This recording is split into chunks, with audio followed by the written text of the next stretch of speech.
Oke, Oke, ini ini screen-nya screen-nya udah udah kelihatan kelihatan belum ya? belum ya?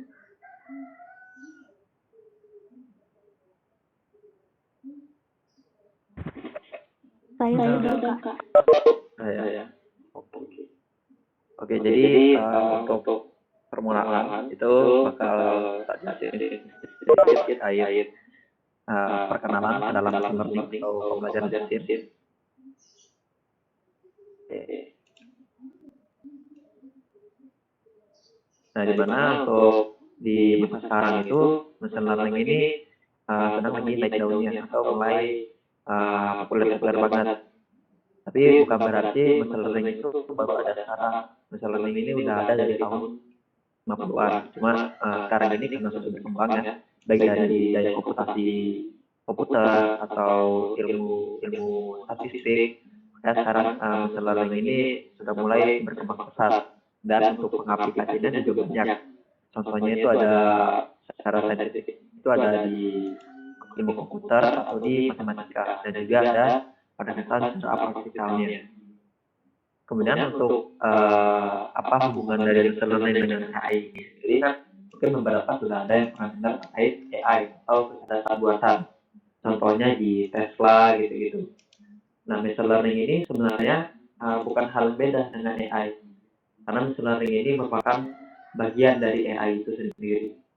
Dan AI itu dia tuh di AI itu sebagai sebuah algoritma, bukan sebagai robot. Pembelajaran ini bukan sebagai robot, tapi lebih ke arah algoritmanya.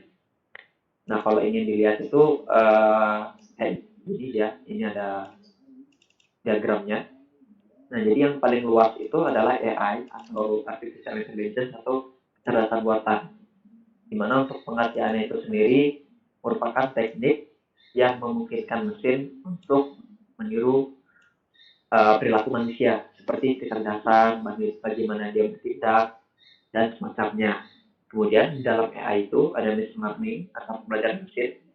Nah, di mana itu AI yang menggunakan metode statistik yang dapat membuat mesin bisa belajar dengan lebih gitu. Jadi dia kalau AI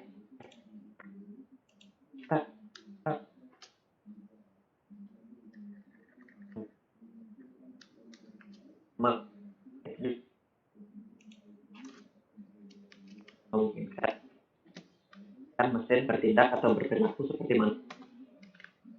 Ada harus ngeobrak-abrik dia lagi gitu.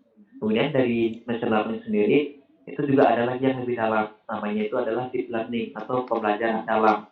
Dimana kalau di machine learning kan dia pakai metode statistik ya.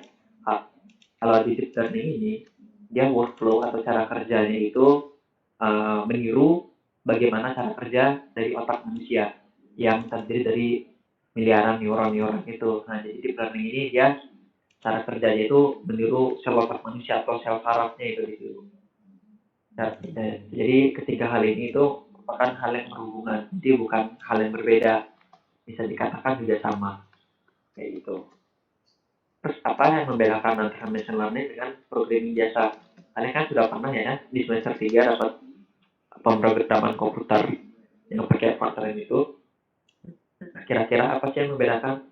Nah, kalau di classical programming atau programming tradisional itu kan ketika kalian membuat program itu yang kalian masukkan ke dalam program itu adalah pertama data, kemudian rules-nya, lalu keluar jawabannya atau output-nya.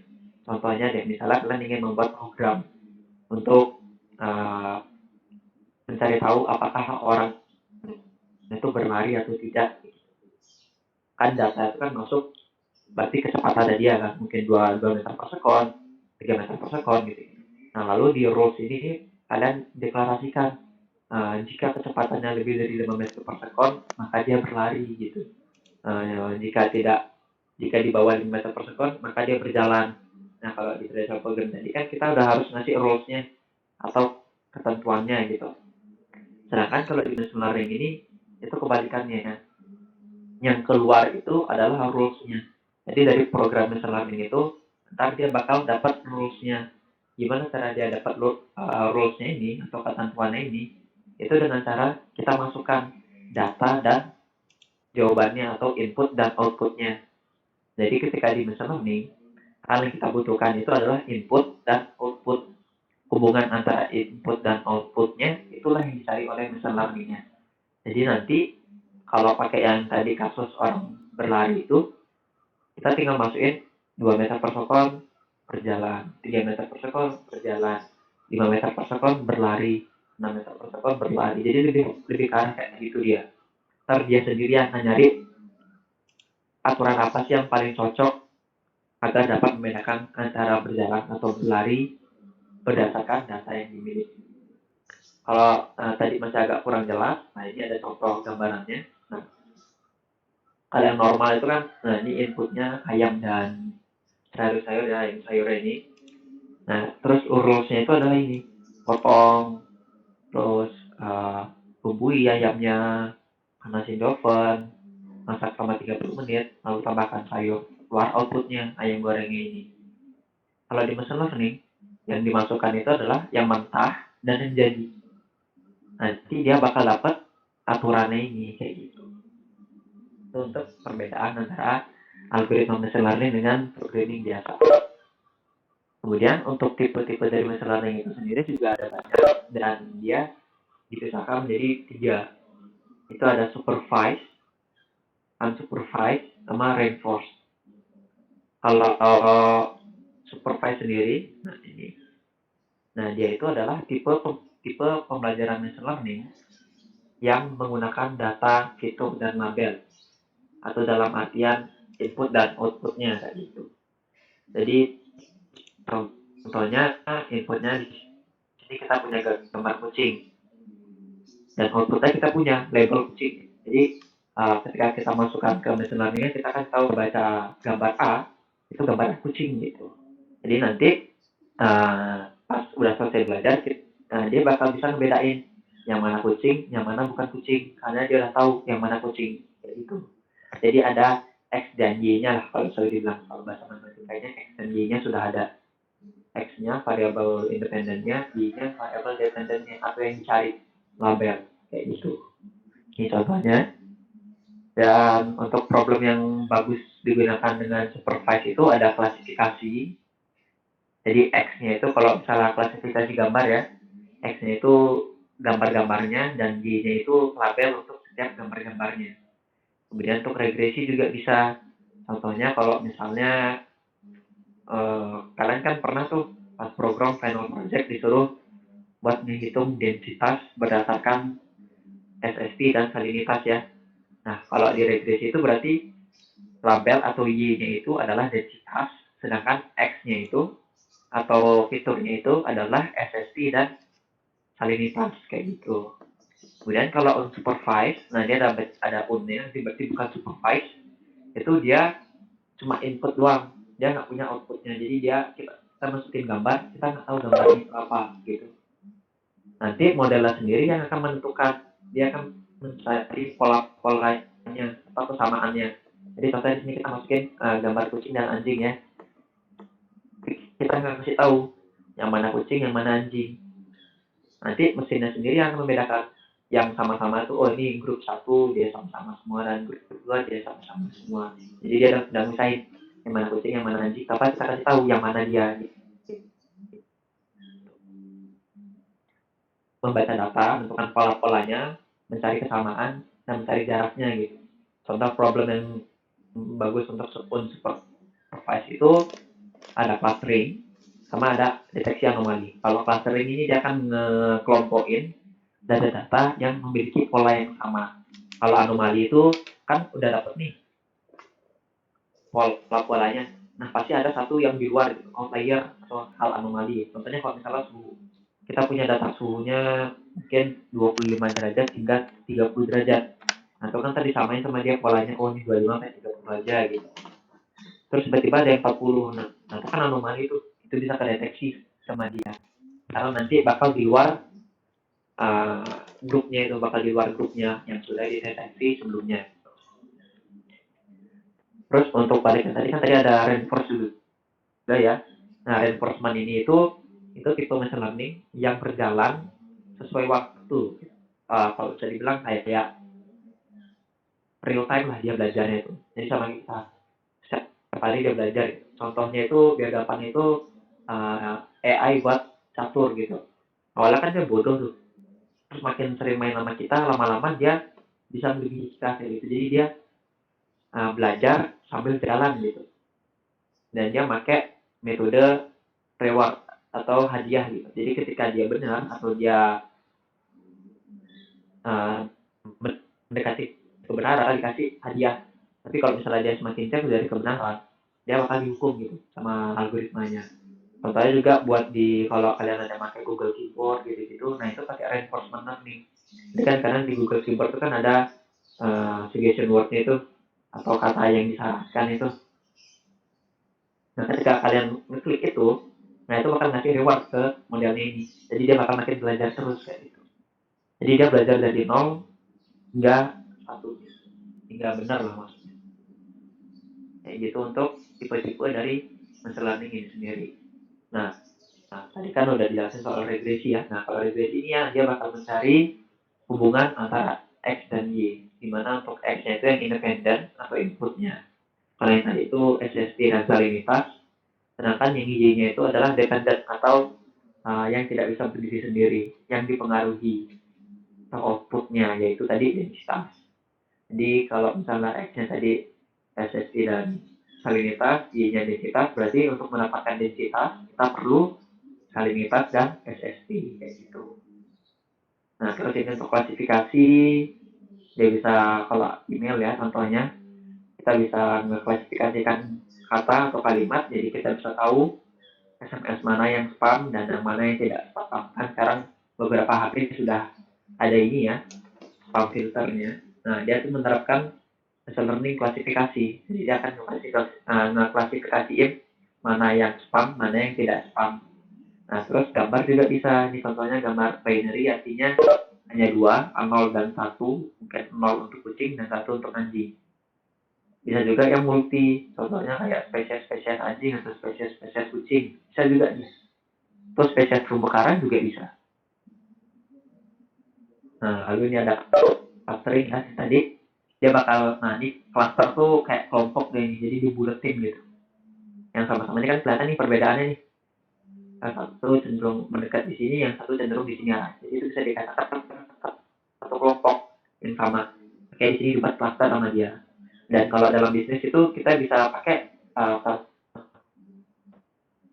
sama segmentation. Jadi kita bisa tahu juga yang bagus tuh bisa juga pakai ini. Kemudian juga ada dimensionality itu di unsupervised. Jadi bisa ngurangin dimensi dari data yang kita punya. Ini kan awalnya 3 dimensi nih. Itu bisa jadi 2 dimensi. Dipisahin jadi 2 dimensi. Kan tadi dia punya X, Y, dan Z. Itu bisa di reduce jadi X dan Y aja atau Z dan Y.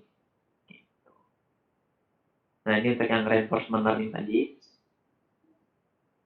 Nah, ini untuk contoh pengaplikasian dari machine learning sendiri ya. Ada lumayan banyak.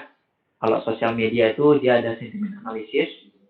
Ya, sentiment analysis ini kayak dia bisa mendeteksi kalau misalnya Twitter ya, tweet mana yang positif dan tweet mana yang negatif. Dan yang negatif nanti kan bisa di take down gitu sama mereka. Terus juga bisa nge-filter spam tadi. Nah, terus kalau transportasi dia bisa monitoring safety, air traffic control, jadi kayak dari CCTV-nya bisa dicek sama dia kalau lagi rame padat banget atau enggak, dan dari itu juga bisa ngedeteksi plat kendaraan. Jadi kalau misalnya ada yang nembus lampu merah nih, nah itu bisa kedeteksi platnya sama dia kalau udah diterapin machine learning-nya. Kalau buat finansial itu juga bisa deteksi fraud detection kalau di dunia banking. Kalau buat healthcare, nah itu ini lumayan banyak sekarang lagi naik juga. Ya, bisa yang deteksi COVID berdasarkan X-ray, deteksi diabetes, deteksi penyakit jantung, dan lain-lain. Kalau e-commerce, yang paling sering ada itu rekomendasi sistem. Jadi kalian kadang kalau misalnya buka toko hijau, toko orange, kalian buka suatu produk gitu, nah di bawahnya kan kadang ada kayak kamu mungkin suka ini gitu. Nah, itu adalah rekomendasi sistem. Jadi dia bisa ngedeteksi kesamaan dari produk yang udah dicek sebelumnya. Jadi misalnya kalian lagi cek laptop nih, nah dia bakal nyari produk-produk mana lagi yang mirip sama laptop yang kalian lihat. Nah itu nanti akan direkomendasiin. Nah dia. Nah kalau virtual assistant ini contohnya di Siri sama Google Assistant gitu-gitu ya. Ya, yang kalian bisa hello Google sekarang jam berapa kayak gitu. Nah itu juga bisa dia pakai machine learning juga itu. Nah untuk frameworknya sendiri ya, atau bahasa pemrogramming machine learning itu ada cukup banyak. Ada R, kalian harus belajar R ya. Nah kemudian ada Python juga, ada JavaScript juga, Java, dan ada C++. Dan untuk pemula itu disaranin pakai Python karena dia lumayan mudah untuk dimengerti, sintaksnya lebih simpel lah dan lebih familiar untuk kita yang umum gitu, yang awam lah, yang nggak emang terjun ke dunia programming itu, framework Python itu paling bagus. Kemudian lu untuk libraries atau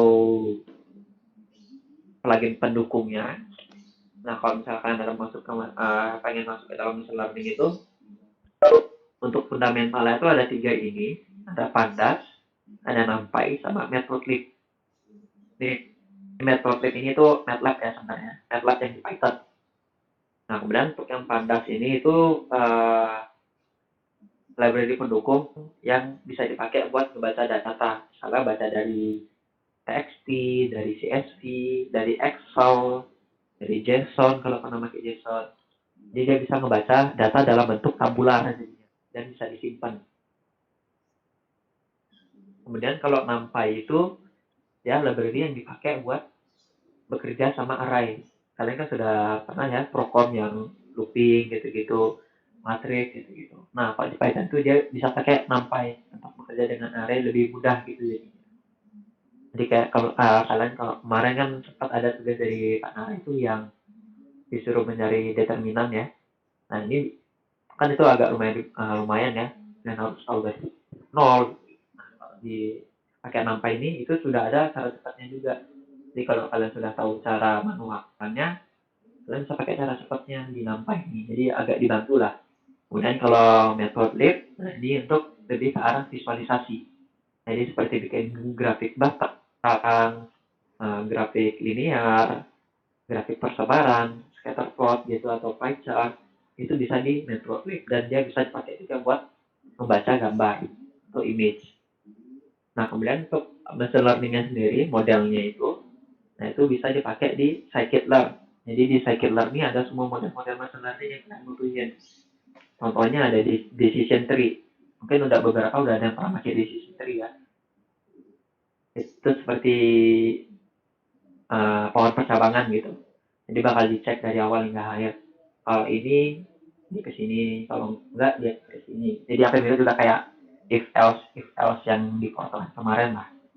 Kemudian ada random forest juga, yang mana kalau random forest hutan tidak gabungan dari pohon. Berarti random forest itu terdiri dari beberapa decision tree.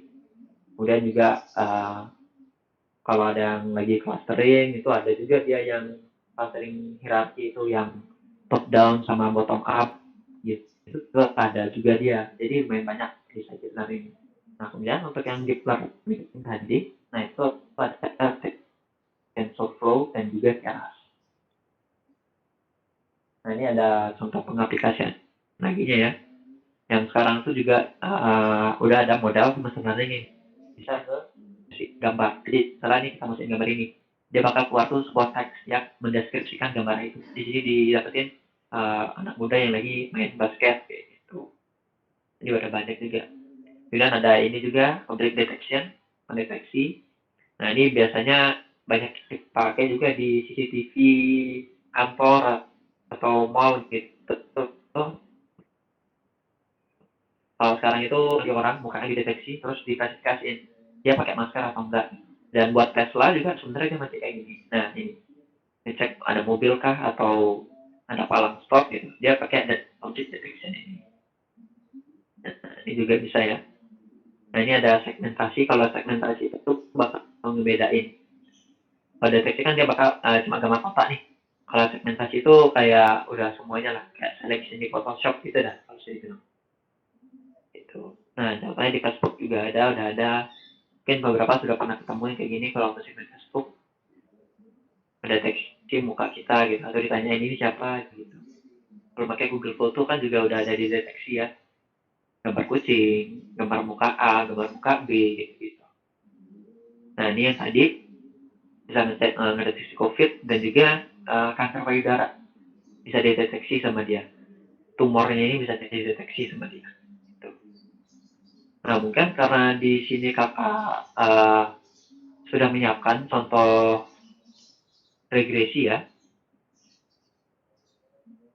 gimana sih cara pakai machine learning untuk contoh data ilmu kelautan. Nah, itu kakak pakai data kalian yang kemarin itu untuk mencari densitas dengan suhu dan salinitas. Nah, kalau ada yang ingat kemarin mungkin untuk mendapatkan persamaan yang dapat menghitung densitas dari suhu dan salinitas itu kan lumayan panjang ya rumusnya. Kalau kalian ingat itu. Nah, ini gimana sih caranya kalau kita pakai pendekatan machine learning? Kalau kemarin kan dengan traditional programming, kita masukkan suhu, masukkan salinitas, kita kasih persamaannya, dapat densitas. Kalau sekarang, kita masukkan suhu, salinitas, dan densitasnya, kita bakal dapat gimana cara dia bisa mendapatkan densitasnya itu. Jadi kita nggak perlu nulis persamaan yang panjang itu lagi. Kita biarin dia belajar. Gitu. Nah, ini di sini kakak pakai Google Colab atau Google Kolaboratory. Jadi misalnya kalian ada yang laptopnya kentang atau nggak bagus gitu ya buat programming, kayak buka GIS aja nggak bisa gitu. Nah, itu kalian bisa pakai Google Colab. Tinggal dicari aja di Google Colab. Nah, itu dia nanti bakal runningnya itu pakai spesifikasi mesin virtual Google. Jadi bukan pakai mesin laptop kalian atau mesin komputer kalian. Jadi dia bakal pakai spesifikasinya Google. Dan kalian juga nggak perlu install apa-apa di laptop kalian. Kan di sini kan dia berbasis Python ya. Nah, itu kalian nggak perlu install Python jadinya. Jadi kalian tinggal pakai aja. Nah, Google Colab. Dan dia juga bisa integrasi dengan data di Google Drive kalian. Jadi kalau kalian misalnya nanti ya, misal anggapannya kalian pengen pakai ini gitu, skripsi lah atau apalah gitu. Nah, kalian nggak perlu download data gitu, tinggal masukinnya ke Google Drive, nanti dia bisa koneksi otomatis gitu. Nah, di sini contohnya Mount Drive. Nah, terus tinggal connect aja, nanti dia bakal connect sendiri gitu ke Google Drive kalian. Oke, ya. Oh iya, mungkin sebelum kakak masuk ke sini, kakak bakal jelasin dikit model-model apa aja yang ada di supervise. Kan regresi masuk ke supervise ya. Artinya ada input dan outputnya yang masuk gitu. Nah, untuk algoritma sendiri itu ada banyak sebenarnya. Tapi di sini kakak bakal jelasin dikit aja. Ada decision tree atau pohon percabangan. Kemudian ada random forest. Nah, jadi untuk regresi ini itu bisa ada dua, ada logistik dan ada linear. Kemudian ada native Bayes sama ada support vector machine. Mesin tree sendiri seperti yang kakak tadi udah jelasin, dia tuh lebih ke arah percabangan gitu. Nah, di sini kayak percabangan aja. Jika Rifan, kalau dia kan bakal ngecek dari ini ya, ini atau Y-nya, refund sampai taxable income itu adalah X-nya. Nah, dia bakal ngecek satu-satu dari sini, dari refund, baru ke marital, baru ke taxable income. Gitu. Jadi kalau misalnya di data pertama, dia refundnya tuh yes gitu. Nah, berarti di kelas chipnya ini dia dapat no.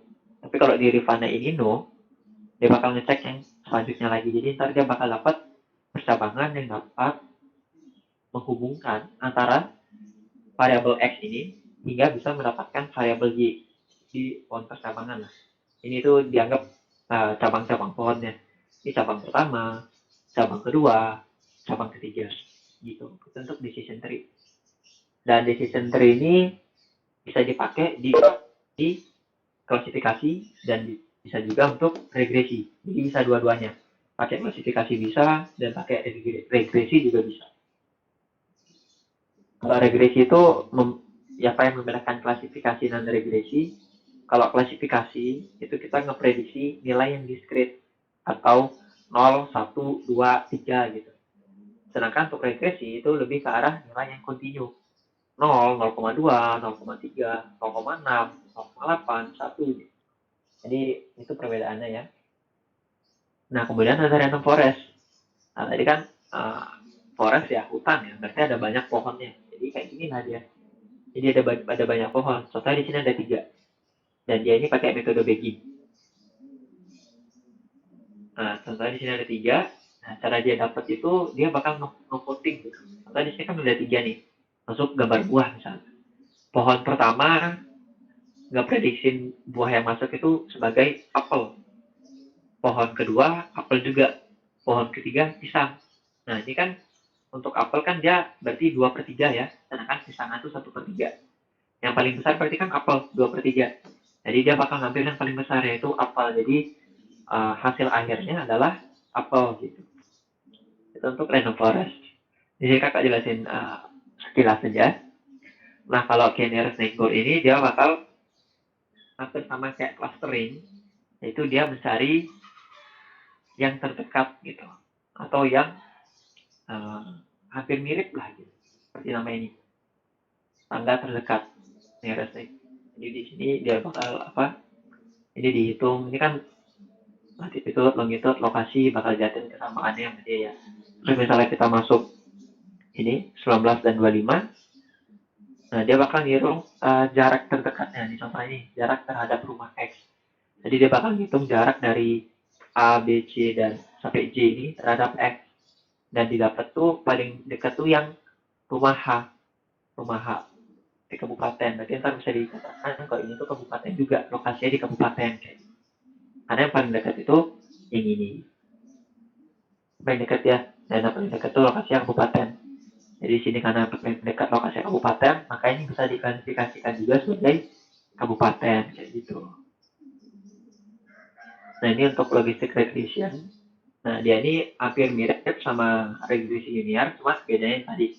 Kalau logistik ini dia dipakai untuk memprediksi nilai yang diskrit, jadi otomatis masuk ke metode klasifikasi. Sedangkan linear regresi itu untuk memprediksi nilai yang kontinu, jadi dia masuk ke masalah regresi. Oh iya, buat yang mana ini tadi? So random forest itu juga bisa dipakai buat klasifikasi, dan juga buat regresi. Jadi sama kayak decision tree, bisa dua-duanya. Nah kemudian ada Naive Bayes. Nah Naive Bayes ini itu dia nganggap kan tadi kita akses contohnya ada banyak ya, jadi ya kita itu kan sering berpengaruh. Nah kalau di Naive Bayes ini sesuai namanya naif, jadi dia menganggap kalau X yang satu dengan X yang lainnya itu nggak saling berpengaruh gitu. Jadi X-nya benar-benar berdiri sendiri, nggak tanpa ada pengaruh dari X yang lainnya gitu. Kan beberapa ada yang dipengaruhi ya, kayak SSI sama sanitas kan saling berpengaruh tuh. Nah ini dia anggap SSI sama sanitas tuh nggak ada pengaruh sama sekali. Jadi dia dibilang sebagai naive. Terus untuk rumusnya sendiri tuh kayak gini. Nah kalau super vector mesin, oh ya kalau naive dia cuma bisa klasifikasi aja. Kalau super vector mesin bisa klasifikasi, bisa juga regresi.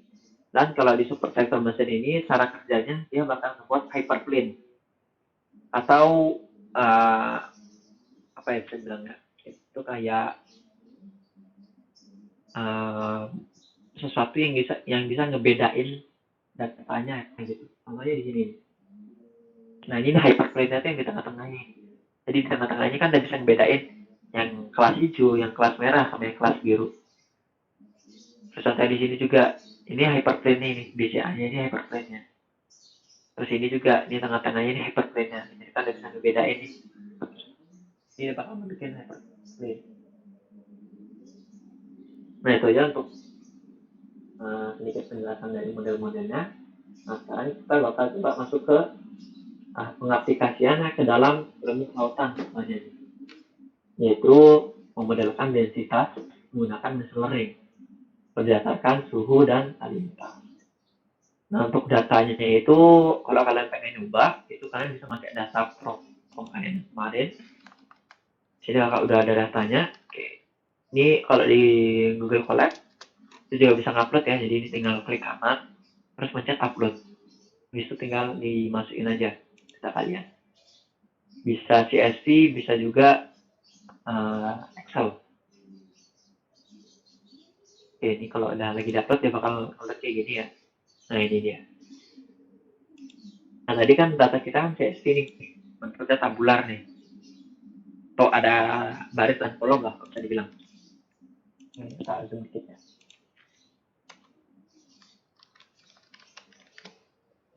Oke. Nah, untuk baca data tabular tadi atau yang ada baris dan kolom kan kita pakai pandas ya tadi ya. Nah, itu kita bisa import dia dengan cara seperti ini. Jadi, import pandas sebagai PD. Jadi kita singkat pandasnya ini menjadi PD gitu. Jadi ketika kita pakai dia, kita tulis kayak gini. Kita nggak perlu nulis pandas.read_csv. Nggak perlu. Kita bisa tulis kayak gini aja. Nah, di sini kita sudah kasih dia alias PD gitu. Nah, untuk baca CSV itu kita bisa gunakan underscore buka kurung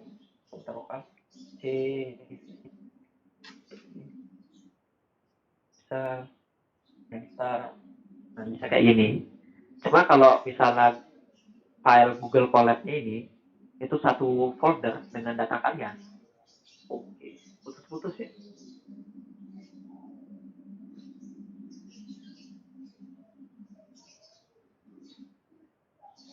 Putus-putusnya dari mana tadi?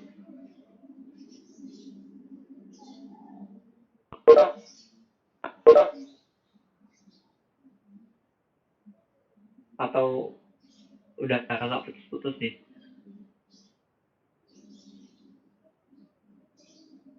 Yang lain ada yang putus-putus atau enggak?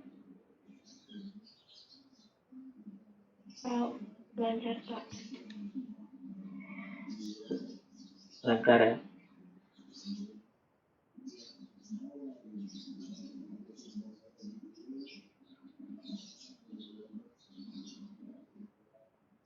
Oke.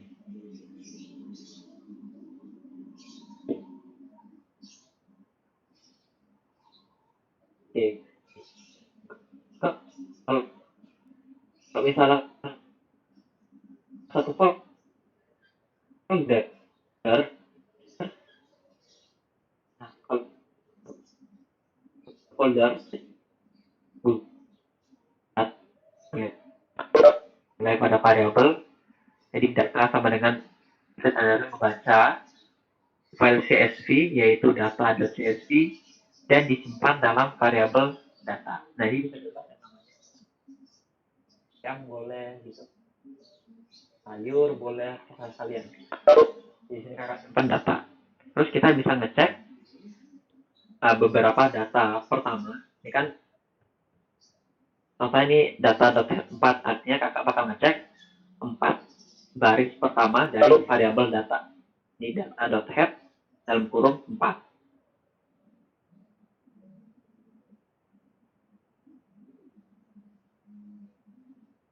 Nah, ini udah kelihatan ya, 4 baris pertama. Nah, kalau misalnya mau ngecek 4 baris terakhir, itu bisa. Iya, kalau baris pertama kepala.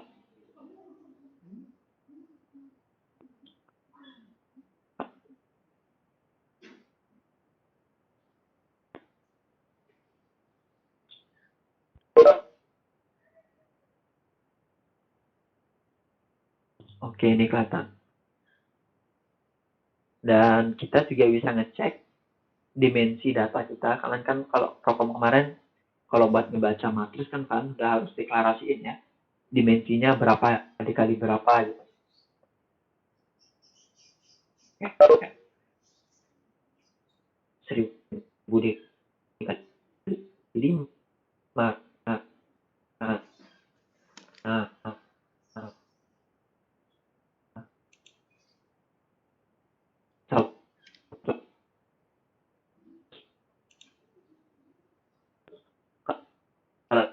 kita perlu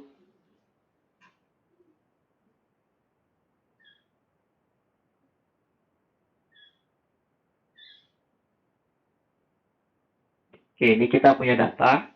Itu ada 1999 baris dan 3 kolom. Nah, kalau kita cek di sini benar. Kolom itu ada 3. SST, salinitas, dan densitas. Dan untuk barisan pun juga benar. Nah, ini 1998 itu karena kalau di Python tuh dia mulainya dari 0. Sama kayak di pembensin dari 0. Kalau di Procom, di Fortran kan dari 1 dia mulainya. 1, 2, 3, 4, 5 gitu. Kalau di Python kan dia dari 0.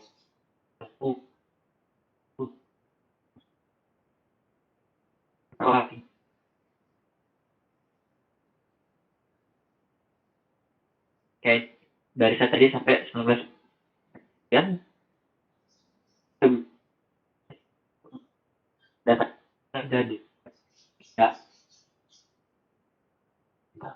nanti itu keluar beberapa contoh antara ya di kuartil 2, kuartil 3 nilai tertinggi, nilai terendah juga.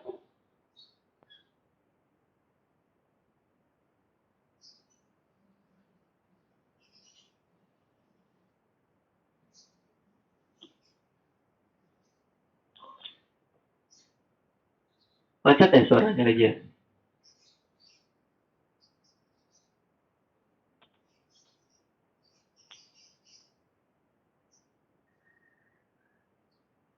Iya, putus-putus.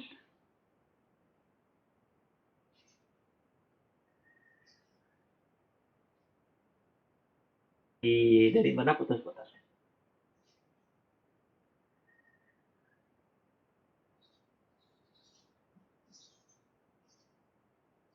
Mulai di bagian mana tadi?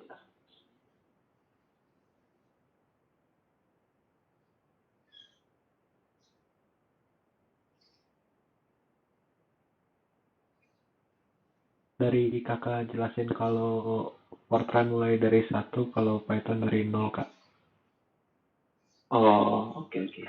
Tapi itu penjelasannya kedengeran nggak tadi? Yang itu udah maksudnya? Atau yang itu ya nggak kedengeran sama sekali? Itu kedengeran di saya.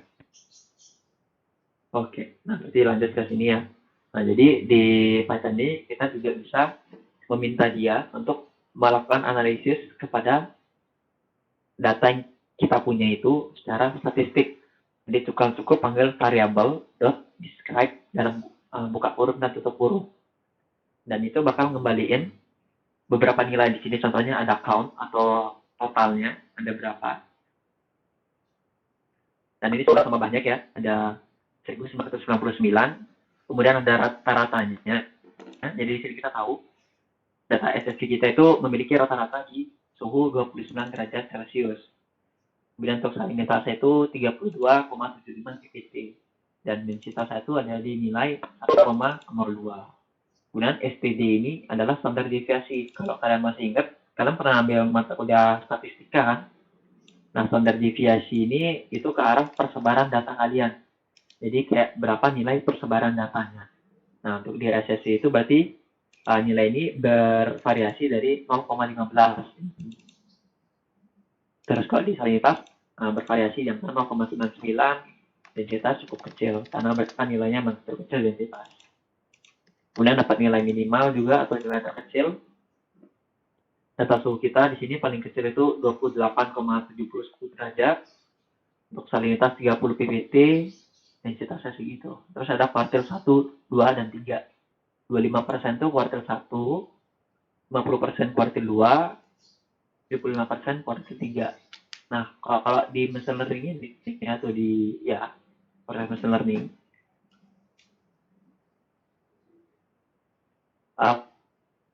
pentingnya untuk tahu kuartil itu untuk mengetahui data anomali. Jadi bisa dapat data yang di luar persebaran normal enggak.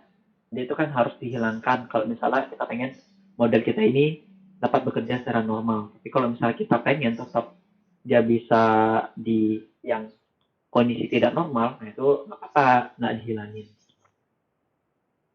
Nah, untuk ngecek ada data normal atau tidak normalnya itu kita bisa lewat visualisasi yang lebih gampang. Nah, untuk visualisasi tadi kan kakak ada jelasin Matplotlib ya. Nah, itu ada tambahan juga Seaborn. Jadi di sini bisa import Seaborn as SNS, terus tinggal sns.boxplot. Artinya kita ingin membuat grafik box plot gitu.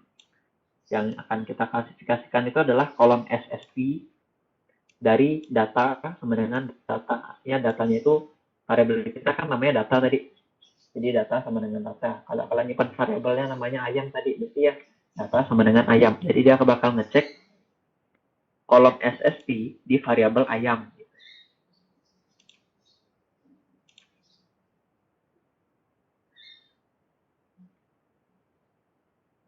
Nah, kalau ini kita lihat, nah di sini kan kita data kelihatan nih.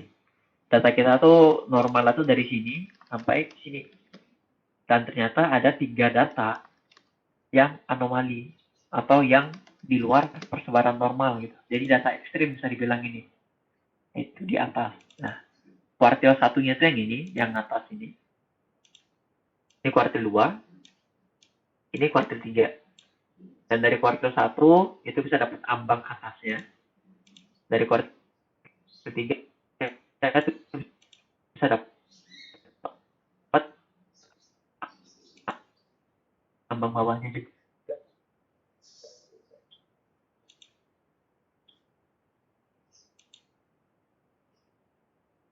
Kita bisa ngecek seberapa mal atau gitu. Ini kan ya. Dan ini bisa dihilang.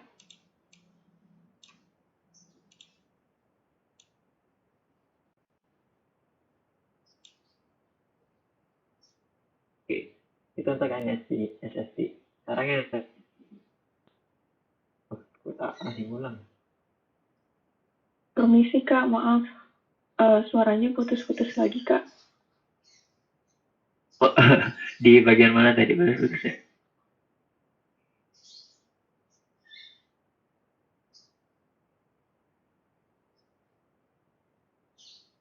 Pas banget sebelum nge-scroll ke bawah tadi agak putus-putus.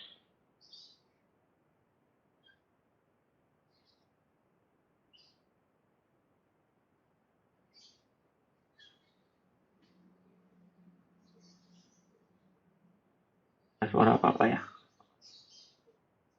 Kan salinitas, jadi kita cek. Nah, di sini juga ada ternyata data kita tuh persebarannya tuh dari 32 sampai 34.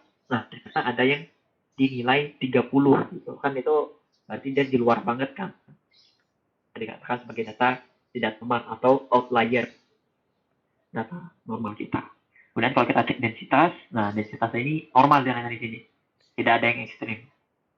Jadi semuanya normal, di persebaran normal lah.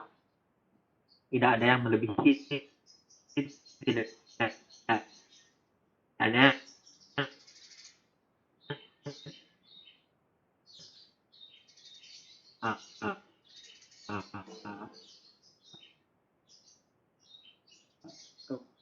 kekurangan gitu. Nah, jadi untuk import itu bisa matplotlib.pyplot SPLT. Jadi dipersingkat, jadi kita panjang-panjang kayak kita tinggal ketik ini aja, PLT aja. Nah, kalau kita pengen ngeplot biasa atau ngeplot persebaran, kita bisa pakai plt.plot. Nah, terus kita masukin kolom X-nya. Nah, X-nya kan kita punya SSD sama salinitas. Nah, kita akan bikin SSD ke densitas, salinitas ke densitas. Di sini SSD dulu. Jadi kita ngeplot SSD ke densitas. Terus ini kita kasih B titik, ini artinya nanti di grafiknya itu dia bakal bentuk titik-titik warna biru gitu. Terus ini kita bisa tambahin judulnya SSD vs densitas. Kita bisa kasih label di kolom X, di sumbu X itu adalah SSD, dan judul di sumbu J itu adalah densitas. Ini biar cepat kakak.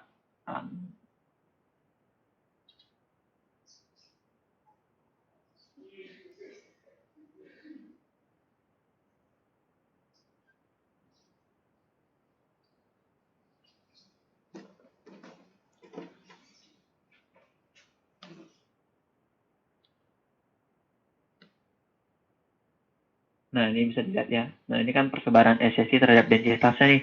Nah, ini kurang begitu berpengaruh lah dia. Ternyata kayak nggak ada polanya gitu loh.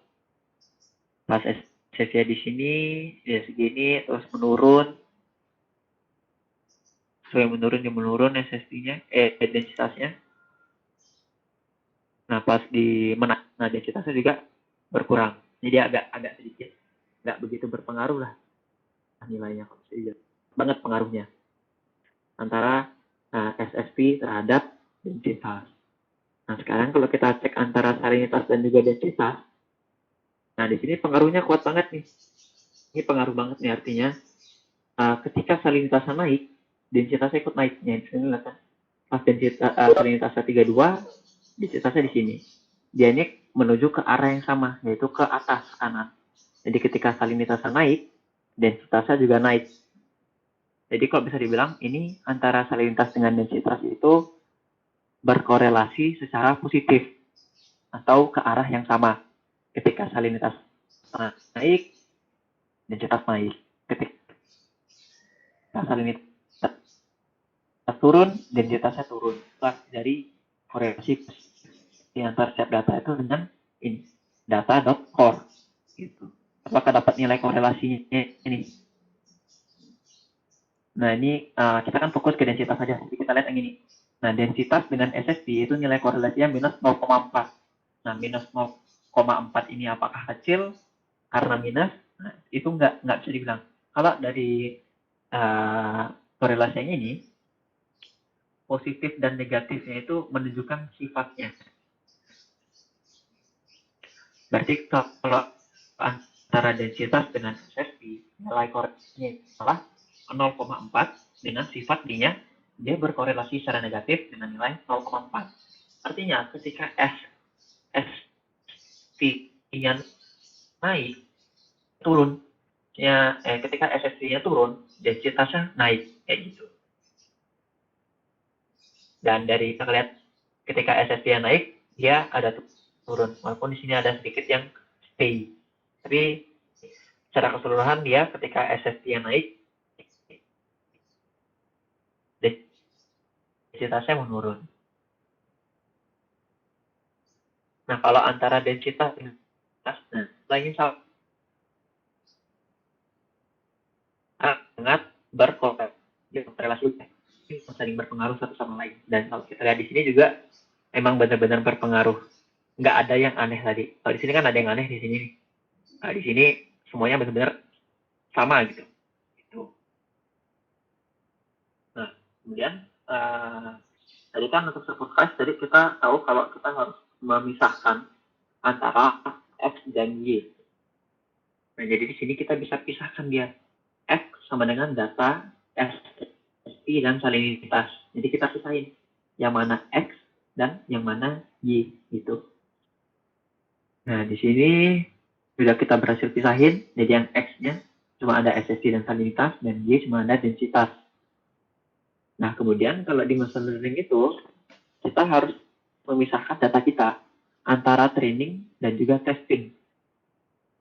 Jadi data training itu akan digunakan untuk belajar, dan data testing itu digunakan untuk menilai hasil pembelajarannya dia. Jadi anggapannya kalau anak SMA ya, training itu anggapannya kayak ya LKS-nya dia nih. Dia belajar terus. Testingnya itu ulangan. Kayak gitu. Ini bisa dipisahin pakai scikit-learn juga. Nah, di sini dipisahinnya itu sebesar 0,3. Artinya 30% akan diambil 70% untuk data training. Dan untuk ini hasilnya training kita dapat 1399, testingnya dapat 600. Oh ya, kalian mau ada kuliah ya? Ada slide ya?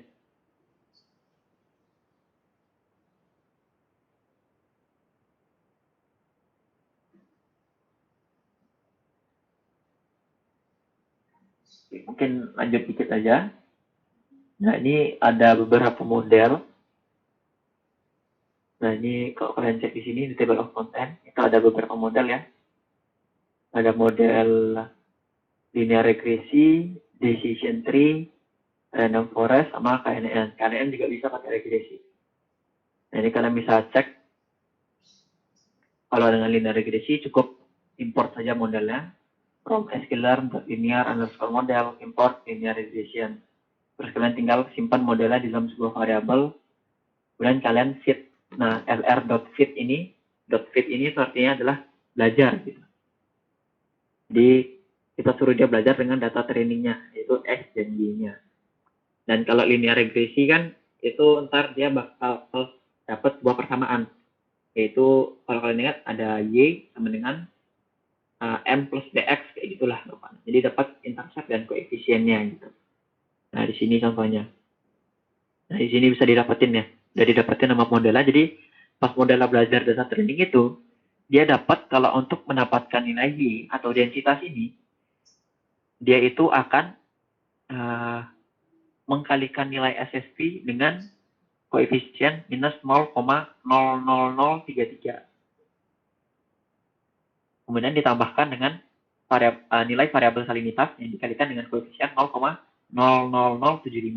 Kemudian ditambahkan dengan intercept bernilai 1,00548. Jadi di sini dapat persamaan dia. Nah, ini kok bisa dilihat nggak begitu ribet sama yang kemarin kan persamaannya. Jadi lebih simpel gitu.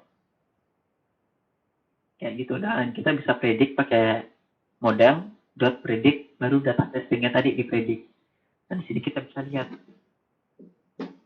Ini masih nggak begitu kelihatan ya. Nah, ini mungkin bisa saja kalau cuma kelihatan satu aja. Ini kan yang harusnya yang warna oranye itu prediksi, biru itu aktual. Dan ini nggak kelihatan yang warna biru nih. Bisa saja karena nilainya itu udah hampir sama dapat kayak yang tadi yang titik-titik itu. Nah, ini kok dilihat udah sama ya. Yang biru-biru adalah prediksi dan yang garis lurus ada aktual dan di garis lurus yang sama.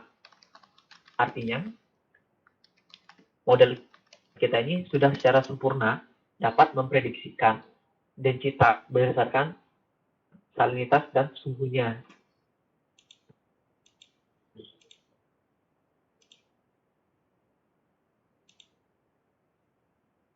Nah, ini sama waktu nanti mungkin kakak kirimin ininya, notebooknya ini, dan itu bisa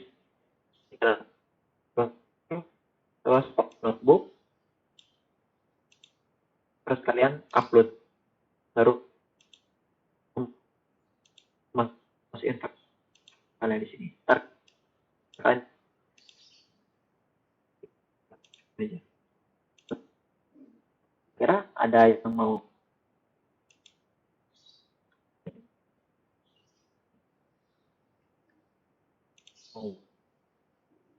Tadi suaranya di akhir putus.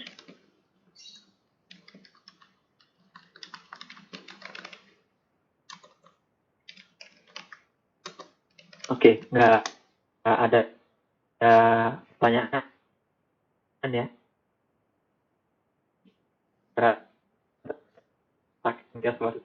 Untuk tugas dari Pak Nara itu, nah nanti kan notebooknya tak share nih. Itu bisa kalian pakai, kalian ambil yang kalian perlu dan buang yang enggak dan bisa dipelajarin. Kemudian untuk tugasnya itu adalah coba pakai modelnya itu untuk memprediksi data kalian. Jadi ya yang lain boleh gitu. Jadi misalnya kalian ngeprediksiin Dibalik sekarang boleh misalnya ngeprediksi suhu berdasarkan salinitas dan densitas, boleh. Prediksi klorofil berdasarkan suhu dan salinitas, boleh. Pokoknya tadi itu ganti dengan lain. Atau ganti dengan lokasi yang lain, data bandar. Salinitas tidak lain, boleh coba pakai data yang lain, yaitu di perairan Selat Bali lah, atau di perairan Jawa, terserah. Intinya diubah aja. Diubah jadi variabel lain atau dengan lokasi yang lain. Itu tugas dari Pak Narah. Kira-kira ada yang mau ditanyain nggak?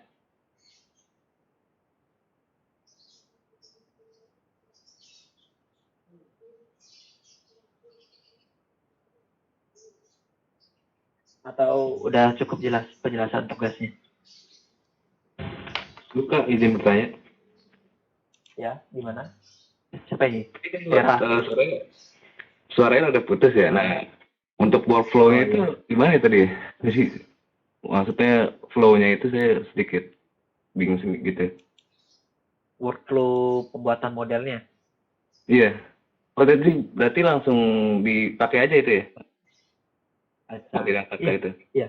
Workflow-nya sih gini. Baca data, analisis datanya.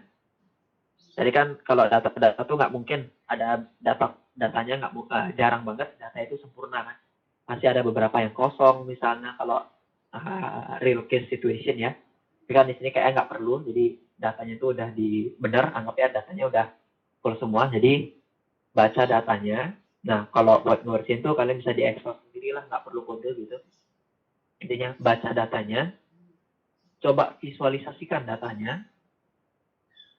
Setelah itu pisahkan antara fitur dan labelnya, atau antara X dan Y-nya, independen dengan dependennya pisahkan.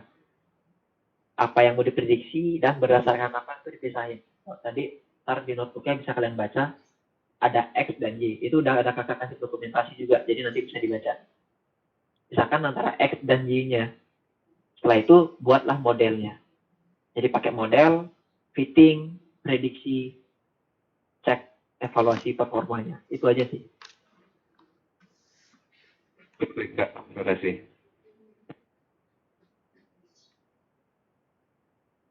Oke. Untuk dikumpulnya kapan? Belum tahu sih. Ntar coba tanya Pak Nara ya.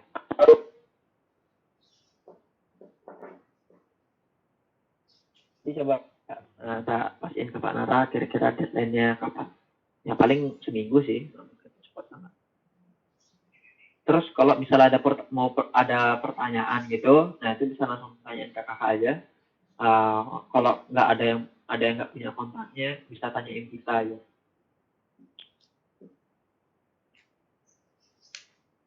Oke, itu aja sih. Kira-kira sebelum tak tutup, ada yang mau ditanyain lagi nggak?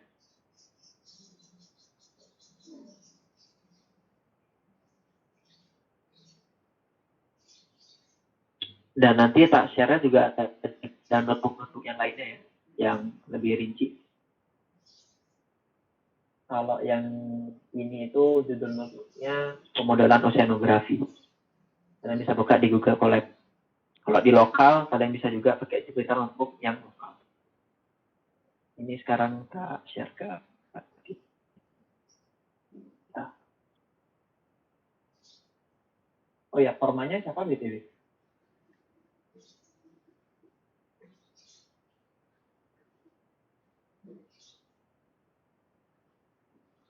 Halo?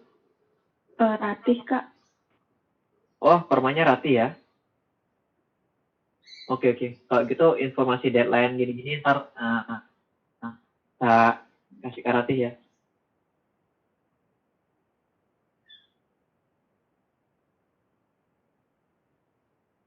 Oke, kalau gitu karena kalian ada kelas juga, jadi atas waktu dan perhatiannya, kau ucapin terima kasih dan selamat siang. Terima kasih, Kak. Terima kasih, Kak.